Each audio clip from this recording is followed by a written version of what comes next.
নমস্কার সকল বন্ধুরা, আশা করি অনেক ভালো আছেন। তো বন্ধুরা, আজের যেটা দেখাবো যে সিভিক ভলেন্টিয়াররা এক লক্ষ টাকা পাচ্ছে। সেটা দিচ্ছে এখানে, যেটা দেওয়া হচ্ছে যে রাজ্য সরকার 1 লক্ষ টাকা দিচ্ছে, সেটা নবান্ন থেকে জানিয়েছে সিভিক ভলান্টিয়ারদের দেবে।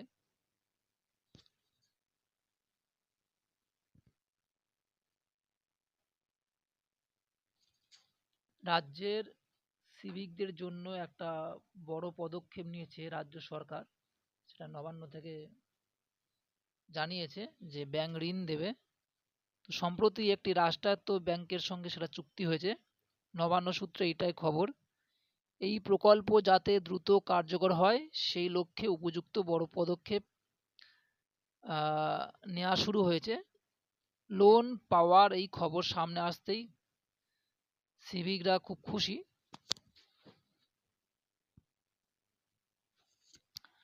তথ্য অনুযায়ী রাজ্যে প্রায় 1,30,000 সিভিক ভলেন্টিয়ার রয়েছে, যারা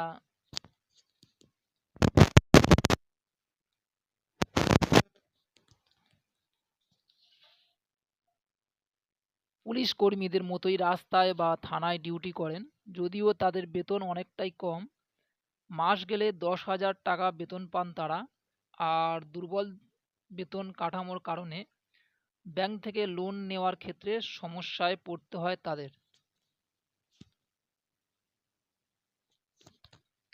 ঋণ পাওয়ার জন্য যে নির্দিষ্ট শর্তাবলী রয়েছে তার আওতায় সিভিকরা আসেন না।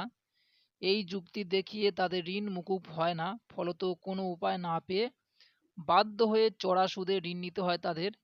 সিভিকদের এই সমস্যার কথা নবান্নে জানানো হয়েছিল।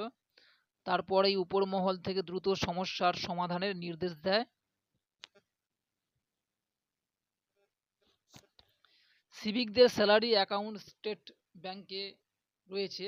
সেই ব্যাংকের সাথে সরকারের চুক্তিতে ঋণের কোনো উল্লেখ করা হয়নি। যেহেতু চুক্তিভিত্তিক কর্মী, তাই সংশ্লিষ্ট রাষ্ট্রায়ত্ত ব্যাংক থেকে তারা ঋণ পেতেন না। এই সমস্যার সমাধানেই বিভিন্ন রাষ্ট্রায়ত্ত ব্যাংকের সঙ্গে বিভাগীয় কর্তারা আলোচনায় বসেন।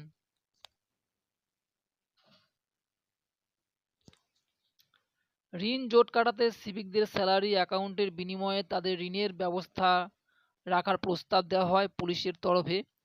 তাদের এই প্রস্তাবে একটি রাষ্ট্রায়ত্ত ব্যাংক সাড়া দিয়েছে বলে নবান্ন সূত্রে খবর। ইতিমধ্যেই তাদের সঙ্গে নতুন চুক্তি হয়েছে বলে জানানো গিয়েছে। স্টেট ব্যাংকের সঙ্গে তাদের পুরানো চুক্তি বাতিল হচ্ছে।